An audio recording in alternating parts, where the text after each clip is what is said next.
December the 9th is in the books here on Wall Street. Another week is over. Here's the New York Minute. The Trump trade continues. More records for US stocks today while bond yields have risen.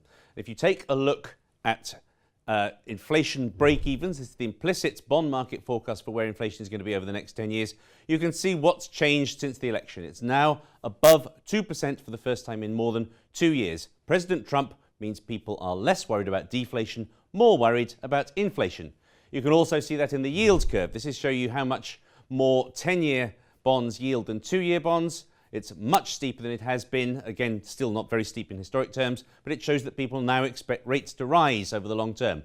Or you can take a look at Fed funds futures. Again, a very sharp change after the election. There is now a belief, a more than 60% chance that we're going to get 3 rate rises between now and the end of next year. Finally, let's take a look at how stocks have done compared to bonds. A huge turnaround. When you get that election, people got worried about bonds and liked stocks. The change in sentiment is obvious. The question, is it overdone? And that's the New York Minute.